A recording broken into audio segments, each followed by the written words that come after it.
제 아내하고 이렇게 아시는 분도 있으실 테고 그렇겠지만 제 아내하고 저하고 조금 나이 차가 좀 많이 납니다. 제 아내가 한 번씩 저를 놀릴 때마다 하는 말이 제가 반백년을 살았다라는 거예요. 제가 지금 나이가 50이 안 됐는데 늘 저보고 하는 말이 반백년을 산 이제 할아버지라고 이렇게 이제 보니까 조금 의견 차가 나거나 이제 그럴 때마다 이제 장난스럽게 그렇게 말을 합니다. 사실 이렇게 반백년을 살았다 이런 말이 뭔가 어감이 이게 정말 내가 뭔가 나이가 많이 들었구나 이런 생각이 들기도 하고 또 어떨 때는 조금 내가 뭔가 새로운 것을 시작하기에 조금 나이가 많지가 않나라는 생각이 들 때도 있습니다.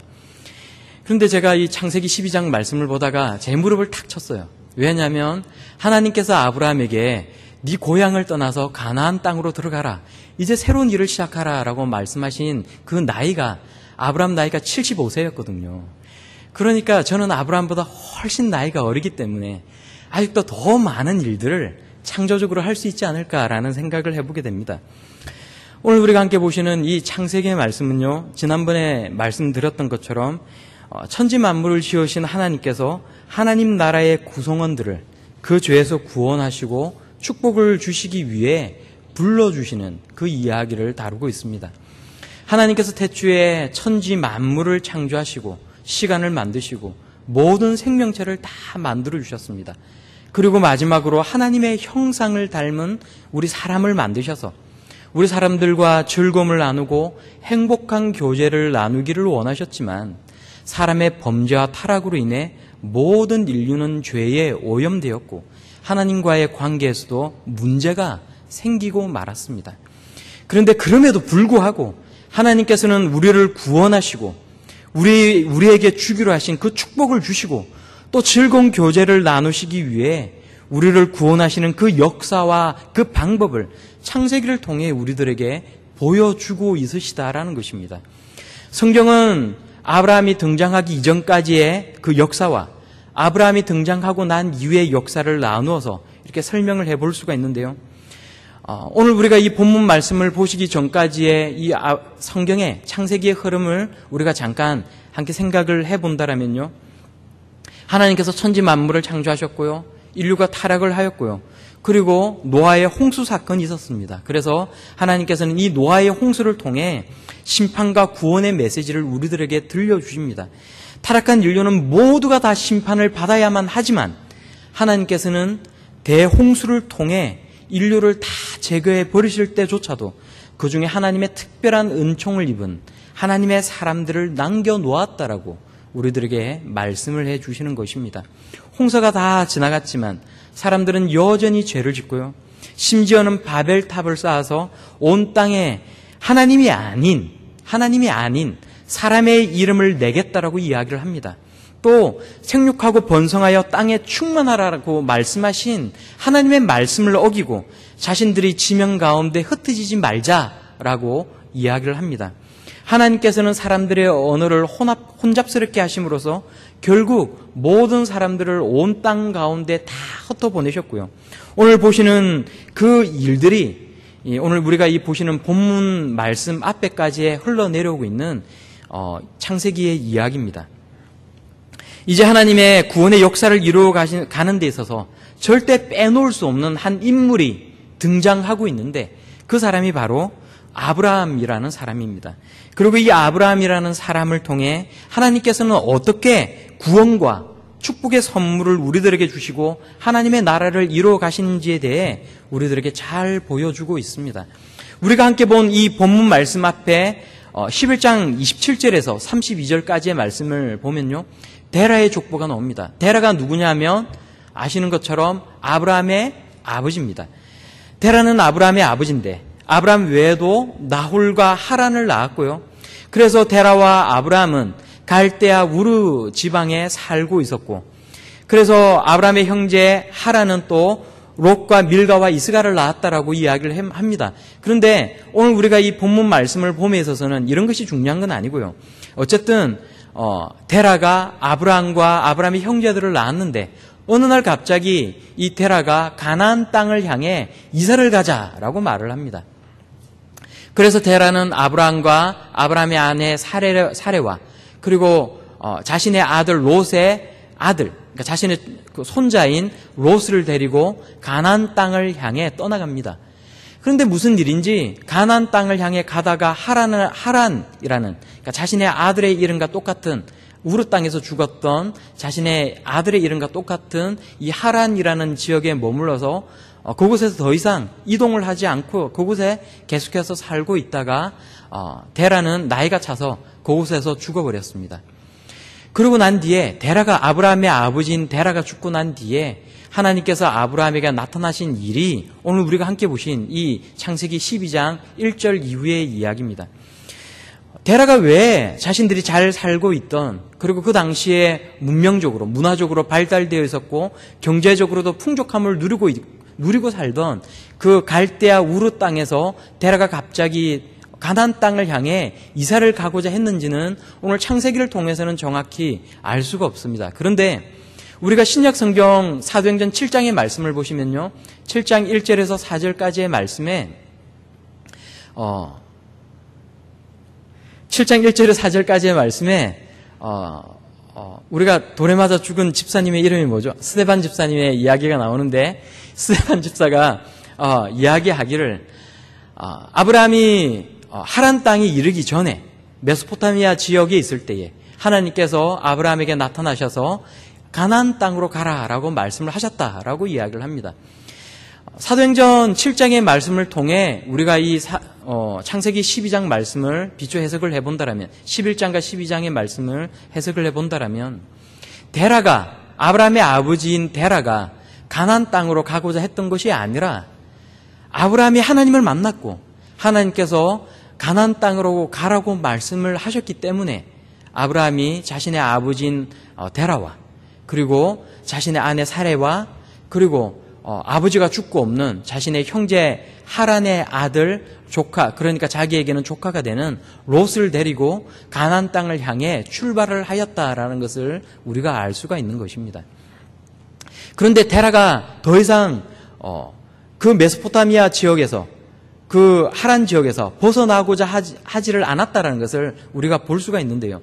그래서 데라가 죽고 난 뒤에 하나님께서 다시 아브라함에게 나타나셔서 하란 땅을 떠나서 이제 가나안 땅으로 가라라고 말씀하시는 것을 우리가 확인을 해볼 수가 있는 것입니다. 오늘 우리가 함께 보시는 이 본문 말씀, 창세기 12장 1절 말씀에 하나님께서는 아브라함에게 나타나셔서 이렇게 말씀하십니다. 너는 너의 고향과 친척과 아버지의 집을 떠나 내가 내게 보여줄 땅으로 가라, 가나안 땅으로 가라라고 말씀하십니다. 아버지가 돌아가시고 난 뒤에 하란에 계속 머물러 있는 아브라함에게 하나님께서 어느 날 나타나셔서 말씀하시기를 너는 떠나라 라고 하시는 것입니다. 하나님께서 말씀하시기를 너는 너의 고향과 친척과 아버지의 집을 떠나 가나안으로 가라는 것입니다. 단지 고향이라는 땅만 떠나는 것이 아니라 친척까지도 다 떠나라 라고 말씀을 하십니다. 또 친척만을 떠나라 라고 하시는 것이 아니라 아버지와 연관된 모든 사람들, 모든 것에서 다 떠나가라라고 말씀을 하십니다. 그런데 고대 사회는요, 지금과는 많이 다릅니다. 지금같이 치안이 잘 발달되어 있는 시대에서는 혼자 어느 곳으로 생면부지의 땅으로 이사를 간다라고 해도 그것이 크게 문제될 것이 없습니다. 그러나 고대 사회는요, 무리에서 이탈해서 나간다는 것은 굉장히 위험한 일입니다. 내가 남에게 나쁜 일을 당했다고 해서 나를 아무런 도와줄 사람이 없습니다. 오늘날 같이 경찰도 없고요, 치안과 질서가 잡혀져 있지 않기 때문에 나를 어떻게 도와줄, 나의 문제를 해결해 줄 아무런 사람도 없다라는 것입니다. 그래서 형제가 많고 친척이 많은 것은 그 당시에 굉장히 큰 힘이 되는 일이었습니다. 내 일에 발벗고 나서 도와줄 내 친구들이 많다라는 것도 나에게 굉장히 힘이 되는 일입니다. 지금에야 아들보다 딸이 낫다라고 이야기를 하지만 우리도 불과 몇십 년 전까지만, 아니 몇십 년 전도 아니라 불과 10여 년 전까지만 해도 아들 선호 사상이 굉장히 강하지 않았습니까? 세상이 안정되고 질서가 잘 잡히면 굳이 아들이 아니어도 되지만 세상이 험난하고 위험하면 아들이 많은 것이 세상을 살아가는 데 굉장히 큰 힘이 되기도 합니다. 저희 집이 아들이 셋인데요, 옛날에 저희 어머니께서 저희 아들들을 이렇게 데리고 꼭 바깥에 나갔다가 들어오시고 난 뒤에 늘 저희 아버지에게 하는 말씀이 역시 아들이 최고다. 이 아들 세 놈을 다 데리고 나갔다 들어오면 참 마음이 든든하다. 뭐 이런 얘기를 이렇게 자주 하셨습니다. 이제 그러다가 언제부턴가 잘 모르겠지만 딸을 내가 낳았어야 되는데 이런 얘기를 하시더라고요. 내가 딸을 낳았어야 되는데 우리 집에는 아들이 셋밖에 없는데 더 정확하게 이야기하면 아들이 넷인데 아버지까지 쳐서 아들이 넷인데 이제 저희 어머니가 늘 하시는 말씀이 내가 딸을 낳았어야 되는데 늘 그런 말씀을 하시는 거예요. 이게 무슨 말씀인가 제가 이야기를 가만히 들어보니까 이런 겁니다. 어느 날 이제 저희 어머니하고 저희 막내 이모하고 같이 목욕을 가셨는데 이모네는 아들이 없고 딸만 둘이거든요. 그런데 목욕탕에 그 딸 둘이 그 딸 둘이 따라간 거예요. 이 딸들이 저희 어머니가 옆에 앉아 계신데 저희 어머니는 본척 만척하고 옆에 앉아 있는 저희 이모 등도 밀어다 주고 얼굴에 요구르트 같은 걸 쌓아가지고 팩도 해다 주고 어머니 엄마 그러면서 막 굉장히 잘해주고 이렇게 애교 부리고 이렇게 하니까 옆에 가만히 앉아 있자니 그게 너무 부러웠던 거예요. 그 전까지는 아들만 데리고 사시다가 그 전에 알지 못했던 신세계를 그날 보신 겁니다. 그래서 이게 너무 부럽더라는 거예요. 그래서 늘 이제 그때부터 이렇게 집에 저희들이 앉아 있으면 뭐 어쩌라고, 근데 이걸 어쩌라고 늘 하시는 말씀이 내가 딸을 낳았어야 되는 건데 이렇게 아들만 낳아가지고 뭐 이런 얘기를 하시는 거예요. 고대 사회는 지금처럼 사회가 안정되어 있는 그런 세상이 아닙니다. 힘세고 덩치들이 많은 쪽이 휘어잡고 사는 세계라 세상에서는 역시 남자들 수가 많은 것이 굉장히 힘이 되던 그런 사회였습니다. 그런데 하나님께서 하신 말씀이 참 그렇지 않습니까? 네 친척을 떠나가라. 너에게 힘이 되어줄 수 있는 그런 네 친척을 떠나가라. 그리고 네 아버지 집을 떠나가라. 네 아버지와 연관된 모든 사람, 모든 것과 다 이별을 구하고 떠나가라 라고 말씀을 하십니다. 고향을 떠나가라 라고 말씀을 하시는 것입니다. 아브라함은요, 지금까지 갈대우르에서 떠나서 하란에 있으면서 제법 터를 잡고 살았다라고 생각이 됩니다. 왜냐하면 오늘 우리가 보시는 12장 5절 말씀에 아브라함이 보시면 하란에서 모은 모든 소유와 얻은 사람들을 이끌고 가나안으로 가려고 떠나서라고 하고 있지 않습니까? 하란에서 모은 소유가 있고요. 그곳에서 종으로 둔 사람들까지 있었다라고 표현을 하고 있는데 그렇다라면 아브라함은 하란에서 살면서 제법 터를 잡고 살았다. 제법 소유도 많이 생겼다라는 것을 알 수가 있는 것입니다. 그런데 하나님께서 그곳을 떠나라 라고 말씀하는 것입니다. 그곳에 있던 집도 다 두고 떠나가야 합니다. 땅도 두고 떠나와야 합니다. 다른 사람들이 터 잡고 살고 있는 그 가나안 땅에 친척도 없고 아무도 알고 있는 사람이 없는 생면부지의 땅으로 위험을 무릅쓰고 가야 된다라는 것입니다. 이렇게 하는 것은 매우 큰 모험이었습니다. 자신을 도와줄 수 있는 사람이 아무도 없는 타지에서 경찰도 없고 아무런 치안 질서도 잡혀 있지 않은 그 가나안 땅에서 사람들이 자신의 재산을 다 뺏으려고 자기를 죽일 수도 있습니다. 자신과 가족들이 또 죽는다 하더라도 아무도 자신을 묻어줄 사람도 없고요. 시신이 묻힐 조그만 땅 한 평조차 없는 그곳으로 가야만 하는 것입니다. 그런데 그런 곳을 하나님께서는 가라고 말씀하는 것입니다. 문명이 고대 사회에 발행이 되고 그래서 당시 어느 끝보다도 살기 좋았던 문화적인 여건이 좋고 경제적인 좋은 여건 속에서 풍요롭게 살고 있던 그 우르와 하란 땅을 하나님께서는 떠나가라라고 말씀을 하고 있으신 것입니다. 낙후되고 문명적으로 뒤처져 있는 그래서 생면부지의 사람들이 자신의 생명을 위협할지도 모르는 곳, 그 가나안으로 가라라고 하나님께서 지금 말씀하고 있다라는 것입니다.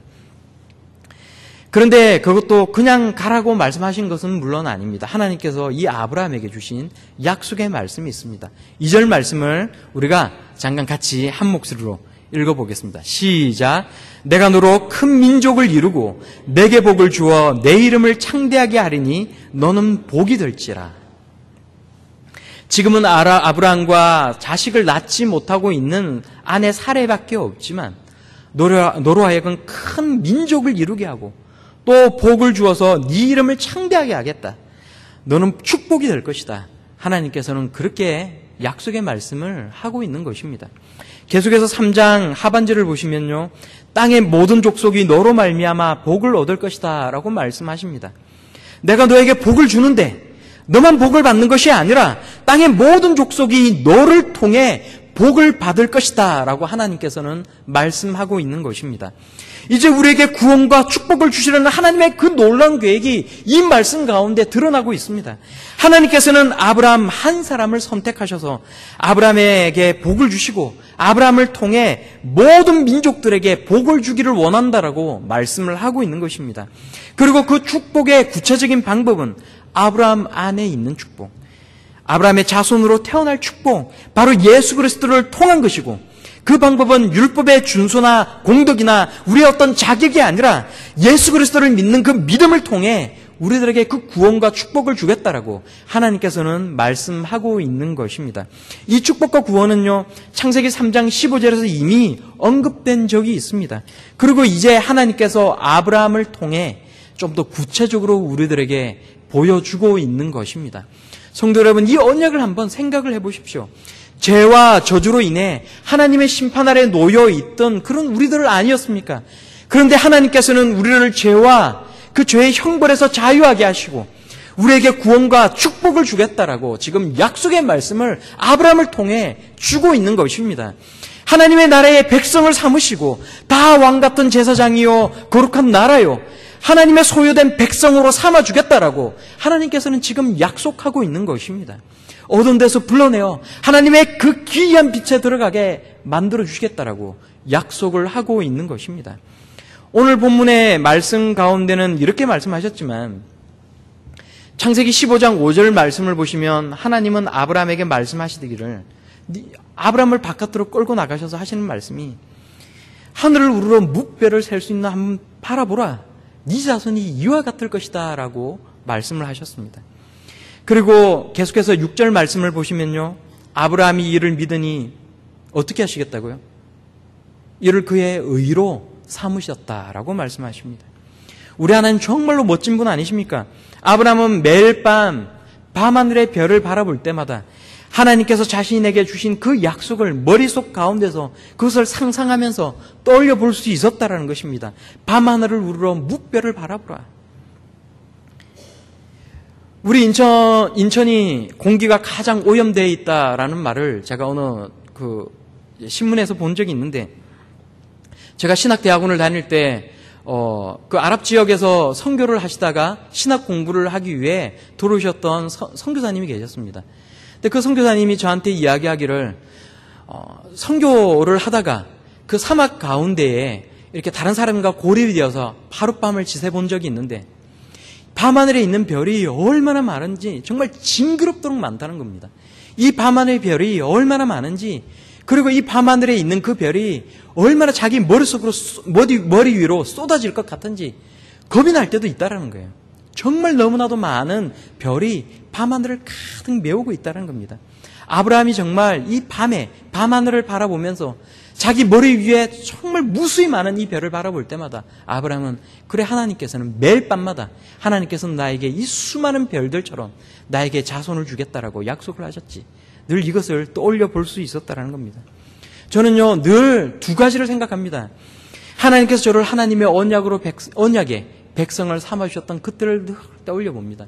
그럼요, 그게 너무나도 감사하고 그렇게 좋을 수가 없습니다. 다른 사람들에게 하기 위해서 말을 하는 것이 아니라 제가 잠잠히 혼자 제 집에서 혼자 책상 위에 앉아 있을 때 하나님께서 그 예전에 나를 불러주셨던 그 사건을 생각해 볼 때마다 너무나도 감사한 겁니다. 또 한 가지는요, 앞으로 살아갈 그 비전을 그려봅니다. 비전이라는 것은요, 아브라함에게 하나님께서 보여주셨던 것처럼 하나님의 마음을 품게 하는 것, 앞으로 일어날 일에 대해 하나님의 마음을 품게 하는 것이 비전 아닙니까? 저도 저의 비전을 늘 그려보거든요. 가끔 살아가다 힘든 일이 있을 때, 마음이 상하는 일이 있을 때, 또 혹은 마음이 풀어질 때마다 저는 늘 내가 이렇게 멈춰 있지는 않을 것이다. 나는 내 비전을 향해 나아갈 것이다. 늘 이런 생각을 해봅니다. 제 비전이 뭔지에 대해서는 이 자리에서 다 이야기할 수는 없지만, 그러나 늘 제 비전을 떠올려 볼 때마다 나는 이곳에 정체되어 있는 것이 아니구나. 내가 이곳에 그냥 이대로 이 상태로 머물러 있으면 안 되겠구나. 내가 제 아내 말처럼 반백년을 일해 살아온 사람이지만 그러나 아브라함을 75세에 부르셨던 하나님이 그 75세 때 부르셨던 아브라함을 사용하셨던 것처럼 하나님께서는 나를 여전히 사용하기를 원하시고 나의 인생 가운데 놀라운 하나님의 꿈과 비전을 성취하기를 원하고 계시는구나라는 생각을 해볼 때마다 정말로 제 손 가운데 정말 제 손가락에 제 발가락에 정말 힘이 이렇게 웅쿵웅쿵 들어가는 것을 정말 느낄 때가 있습니다. 우리의 삶 가운데도 하나님께서 보여주시는 놀라운 비전이 있을 것이라고 생각을 합니다. 여러분, 우리의 삶 가운데 하나님께서 보여주신 언약들이 있습니다. 내가 나이가 많기 때문에요? 아니요. 이 자리에 앉아 계신 우리 성도님들 가운데에 아브라함처럼 75세가 되시는 분들이 계십니까? 가끔 드물게 70대에 이렇게 이제 인생을 살아가시는 우리 권사님들도 이 자리에 앉아 계시리라고 생각이 됩니다. 그러나 그럼에도 불구하고 우리가 하나님 앞에 우리가 용기를 얻고 힘을 얻을 수 있는 것은 하나님께서 우리에게 비전을 주셨는데 하나님께서 아브라함 75세의 나이인 아브라함에게 비전을 주셨던 것처럼 우리의 나이는 아무런 문제가 되지 않는다라는 것입니다. 우리가 늘 부르는 우리 유행가 가운데에 내 나이가 어때서 라는 그런 유행가가 있지 않습니까? 사랑하기 딱 좋은 나이가 되어서 사랑하기 딱 좋은 나이기 때문에 내 나이가 어때서가 아니라 하나님께서 나에게 주신 그 놀라운 비전이 있고 꿈이 있고 여전히 내가 하나님 앞에 이루어 나가야 될 그 꿈과 사명이 있는데 그 사명을 이룸에 있어서는 내 나이가 아무런 문제가 되지 않는다라는 겁니다. 나이가 어리거나 나이가 많거나 내가 지금 어떤 지경 가운데 놓여 있거나 그것은 아무런 문제가 되지 않는다라는 것입니다.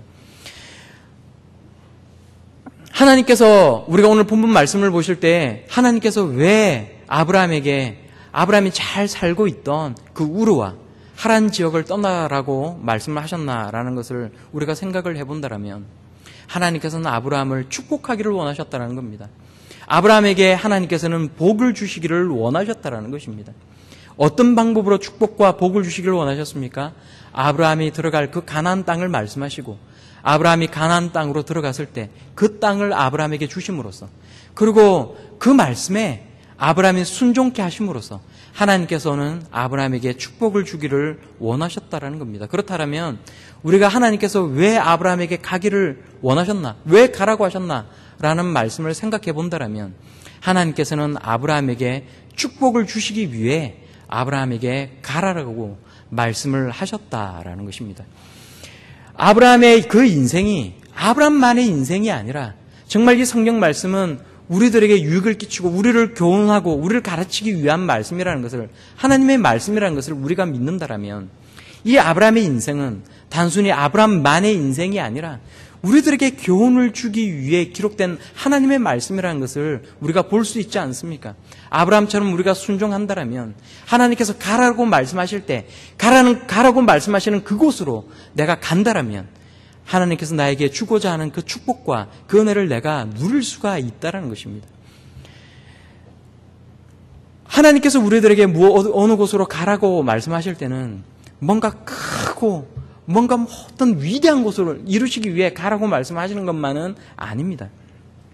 오늘 우리가 이 예배 자리에 가운데 나올 때는요, 우리의 마음 가운데는 내가 오늘 수예배를 정말 나가야 될까 고민을 하시는 분도 아마 있으셨을지도 모릅니다. 그러나 마음 가운데에 하나님께서 가라라는 말씀하실 때 내가 그 말씀에 순종하는 마음으로 오늘 이 자리에 나와 계시지 않습니까? 오늘 이 자리에 나오셔서 오늘 이 자리에서 하나님 앞에 예배 드리는 것을 우리 하나님은 다 기억하시고 하나님께서는 우리들에게 놀라운 축복을 부어주실 줄로 믿습니다. 우리가 또 교회 가운데서 우리가 봉사하는 자리로 가라라고 하나님께서 말씀하실 때가 있지 않습니까? 그런데 그 말씀 가운데 순종을 하고 그 봉사의 자리 가운데 우리가 나아갈 때에 하나님께서는 우리들에게 놀라운 축복을 허락하여 주실 줄로 믿습니다. 그것이 우리들에게 하나님께서 가라라고 말씀하시는 이유인 줄로 믿습니다. 오늘 우리가 계속해서 이 아브라함의 이야기를 계속해서 보시면요, 우리가 아브라함을 순종의 사람이라고 이야기를 하지만 꼭 아브라함이 순종의 사람인 것만은 아니라는 것을 알 수가 있습니다. 아브라함이 믿음의 사람이냐?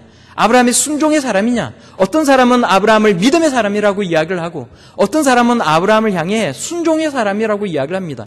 아브라함이 축복을 받은 것은, 아브라함이 이렇게 위대한 큰 인물이 된 것은 과연 하나님의 말씀을 믿었기 때문이냐?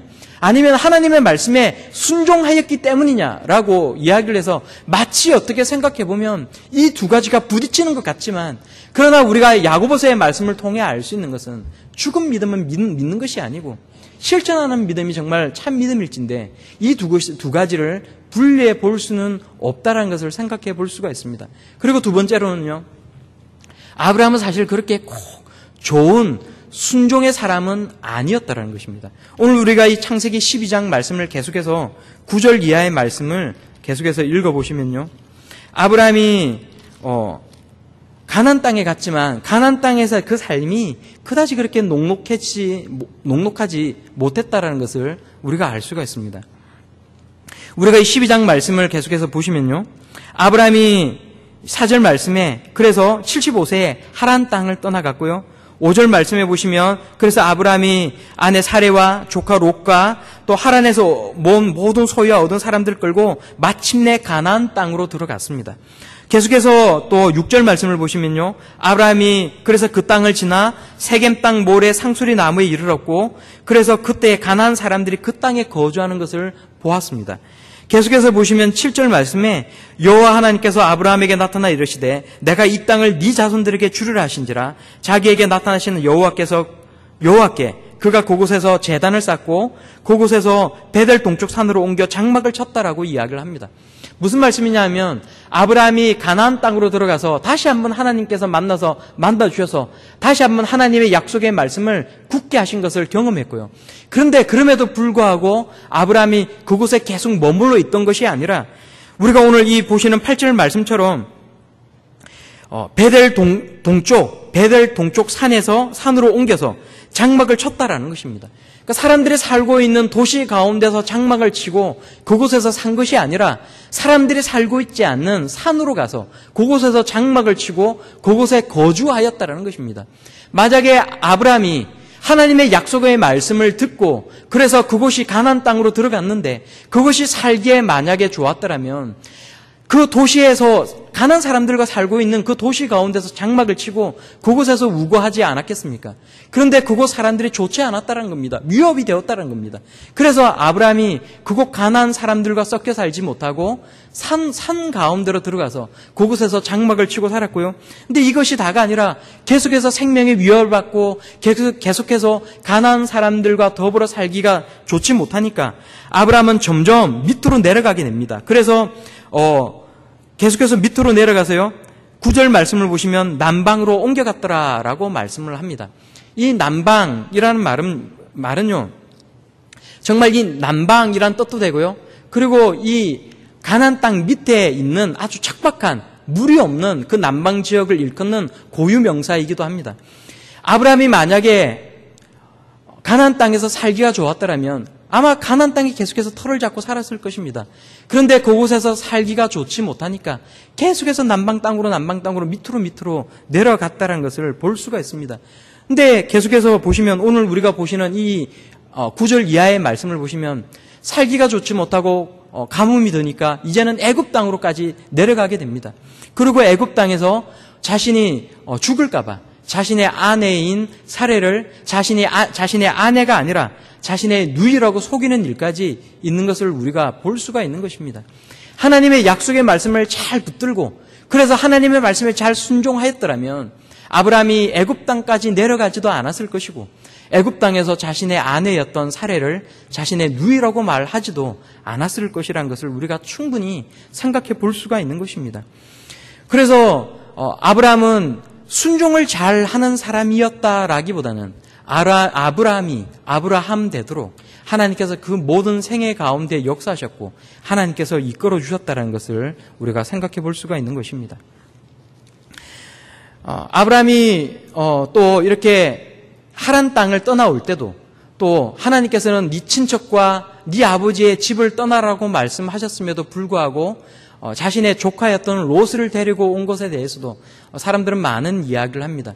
아브라함이 전적인 순종을 한 것이 아니라 어떤 순종의 틈이 있었는데 그것이 뭐냐 하면 조카 롯, 그러니까 자신의 아버지, 자신의 모든 친척을 떠나라는 하나님의 말씀을 어기고 조카 롯을 가나안 땅으로 같이 데리고 온 것은 아브라함의 실수였다라고 이야기를 하는 사람도 있습니다. 어쨌든 아브라함이 이렇게 전적으로 하나님 말씀에 다 순종을 한 것은 아니었지만, 그러나 그럼에도 불구하고 아브라함은 하나님의 말씀을 따라 이렇게 가나안 땅으로 들어왔다는 것입니다. 그리고 하나님은 모든 것이 부족하고 연약한 이 아브라함을 통해 하나님의 놀라운 일을 이루 보여주셨습니다. 하나님은 작고 미약한 것에서 정말로 창대케 되는 그 역사를 나타내어 주셨던 것입니다. 아브라함에게 하나님께서 가라고 하신 이유는 아브라함에게 복을 주시려고, 또 창대케 하시려고, 하나님의 일에 사용하시려고 이렇게 하였다라는 것을 우리가 볼 수가 있는 것처럼, 하나님께서 우리들에게 어떤 곳으로 가라고 말씀을 하실 때는 우리를 창대케 하시고 하나님이 일에 사용하시고 우리들에게 복을 주시려고 그렇게 하시는 것이라는 것을 우리가 이렇게 알 수가 있는 것입니다. 그러므로 오늘 이 본문의 말씀을 통해 우리는 하나님의 말씀에 순종을 하면 복을 얻는다라는 것을 깨달아 알 수가 있습니다. 당장은 우리가 힘들고 어려워도 하나님 앞에 우리가 쓰임을 받고, 그래서 하나님께서 우리를 사용하시고 하나님을 우리를 창대케 하시고 하나님께서 우리들에게 복을 부어주신다는 것을 오늘 이 본문 말씀을 통해 우리는 알 수가 있는 것입니다. 미국의 존경받는 인물 가운데에 카버라는 사람이 있습니다. 땅콩 박사 카버라고 이렇게 늘 앞에 수식어가 붙는 사람이 있는데요. 이 조지 워싱턴 카버라는 사람은 1864년에 태어나서 1943년에 죽었던 사람입니다. 이 카버라는 사람은 흑인이었는데요. 자기가 태어났을 때 자기의 어머니가 누구인지도 모르는 상태여서 태어나서 이렇게 성장을 하였던 미국의 남부지방에 태어나서 살았던 사람입니다.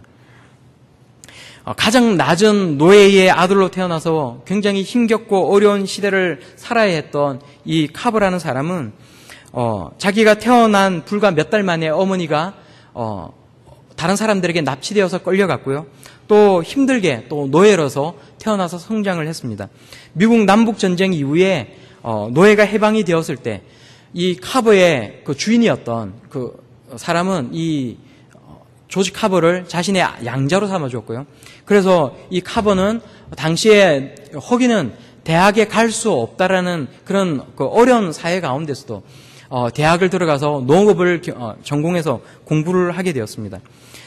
땅콩에 대해서 굉장히 많은 연구를 하였는데요. 미국 남부지방은 대체로 이제 북부지방은 공업이 발달해 있었고 미국의 남부지방은 농업이 발달해 있었는데, 당시 이제 미국 남부지방에는 녹화를 많이 재배를 했는데 그 당시에는 어떤 농업 기술이 많이 발달해 있지 않았기 때문에 이제 목화를 많이 재배를 하다가 보니까 땅이 많이 황폐되어 있었다는 겁니다.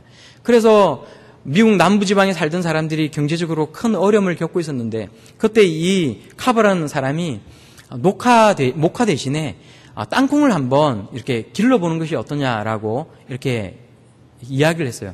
그래서 남부지방에 살던 사람들이 이제 목화를 다 이렇게 포기하고 이제 땅콩을 많이 지었는데, 땅콩을 짓는 그 농가수가 많지 않을 때는 크게 문제되는 게 없었지만, 이제 너도 나도 나중에는 다 땅콩을 짓다가 보니까 땅콩이 너무 많이 생산되다 보니까 이게 땅콩 가격이 하락하게 되고, 그래서 이게 크게 문제가 되었습니다. 그래서 또다시 한번 이 경제적으로 큰 위기를 겪고 있던 이 사람들이 이제 우리가 어떻게 살아야 되느냐라고 고민을 했을 때 이 조지 워싱턴 카버가 하나님 앞에 무릎을 꿇고 기도를 했다고 합니다.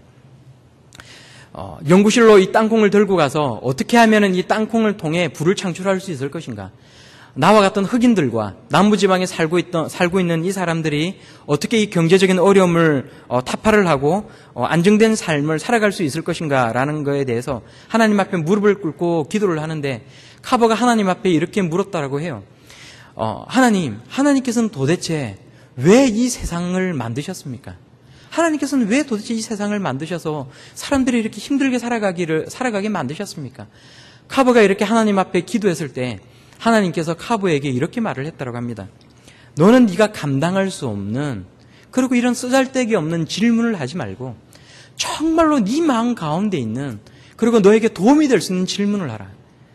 그래서 카버가 잠잠히 있다가 다시 한번 하나님께 이렇게 질문을 했다고 합니다.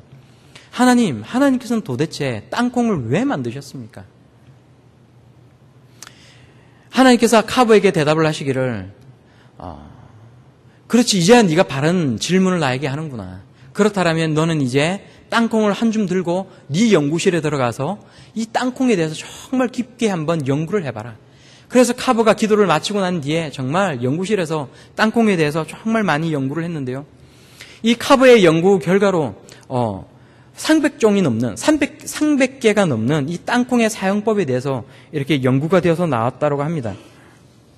땅콩에서 마가린을 만들어낼 수가 있고요. 땅콩을 통해서 비누를 만들어낼 수가 있고요. 땅콩을 통해서 사탕과 잉크와 물감과 구두약과 연고와 또 단열재와 연탄과 치즈와 우유를 만들어낼 수 있었다고 합니다. 땅콩이 풍작이 되어서 이 땅콩을 어떻게 죗값을 받아서 팔 수 없어서 경제적으로 어려움을 안고 있던 이 남부지방 사람들이 이 조지 카브의 연구에 의해서 땅콩의 쓰임새에 대해서 알게 되었고 이 땅콩을 통해 놀라운 부를 창출할 수 있었다라고 하는 것입니다. 그래서 이 카브는요, 1923년에 이 과학계의 공헌한 이 공로를 인정을 받아서 훈장을 수여받을 수가 있었고요. 또 루즈벨트 메달을 받을 수가 있었다고 하고요. 그 당시에 미국의 32대 대통령이었던 프랭클린 루즈벨트는 이 카브 박사를 미국의 가장 위대한, 역사상 가장 위대한 인물 가운데 한 사람이라고 모든 사람들 앞에서 선언을 했다라는 것입니다.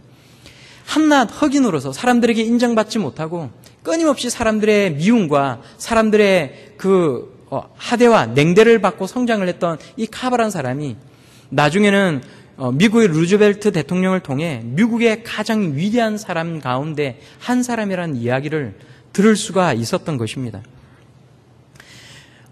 하나님의 일은 아주 작은 일에서부터 시작을 합니다. 우리가 하나님께서 가라라고 말씀을 하실 때 우리가 행하는 어떤 일, 우리가 가야 될 그 자리는 우리가 생각하는 그 일보다는 아주 작은 자리일 수도 있습니다. 하나님께서 가라라고 말씀을 하신 것이 우리가 어떤 놀라운 어떤 위대한 자리가 아니라 오늘 인천에 서울도 아니라 우리 인천 가운데 부평에 있는 부평 동부교회라는 이 작은 교회 하나일 수도 있습니다. 오늘 이 그 예배 자리가 하나일 수도 있습니다.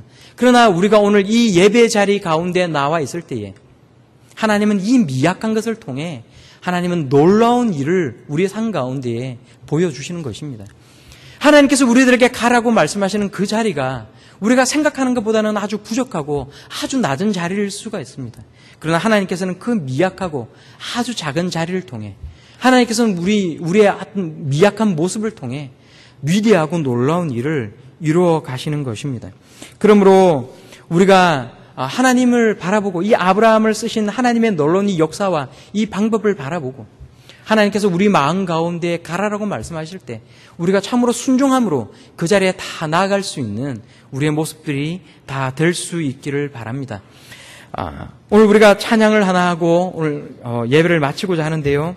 오늘 우리가 하나님의 은혜라는 찬양을 함께 부를 수 있기를 바랍니다. 우리가 이 찬양을 부를 때요, 나를 지으신 이도 하나님이시고 나를 부르신 이도 하나님이시고 또 나를 가라라고 말씀하시는 분도 하나님이시고, 그래서 가라라고 말씀하시는 그 말씀을 따라 가나안 땅으로, 정말 아무것도 알지 못하는 가운데, 갈 바를 알지 못하는 가운데 가나안 땅으로 순종하며 간 아브라함을 통해 놀라운 일을 행하신 하나님께서 오늘날 나의 삶 가운데서도 하나님께서 놀라운 일을 행하실 줄로 믿습니다라고 우리가 고백을 하면서 하나님의 은혜에 찬양을 함께 하시겠습니다.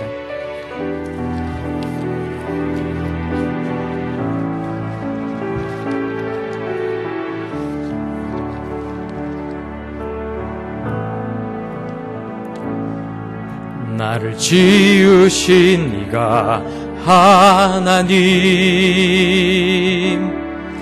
나를 부르신 이가 하나님, 나를 보내신 이도 하나님, 나의 나 된 것은 다 하나님 은혜라. 나의 달려갈 길 다 가도록, 나의 마지막 호흡 다 하도록, 나로 그 십자가 품게 하시니 나의 나 된 것은 다 하나님 은혜라. 한량 없는 은혜,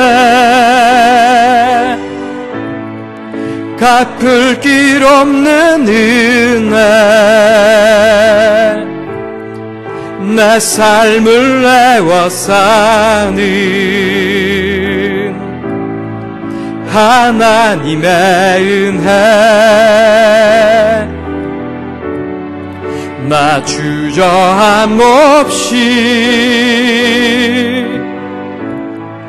그 땅을 밟음도 나를 붙드시는 하나님의 은혜, 나를 붙드시는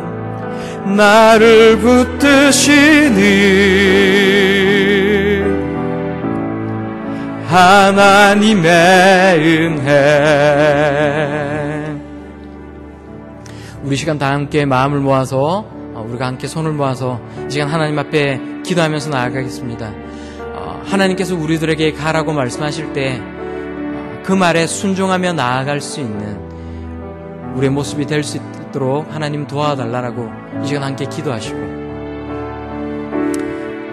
작은 나의 미약한 순종과 나의 삶을 통해 하나님께서 위대하고 놀라운 일을 이루어 나가심을 믿게 해달라고 우리가 또한 함께 이 시간 기도하면서 나아가겠습니다. 하나님,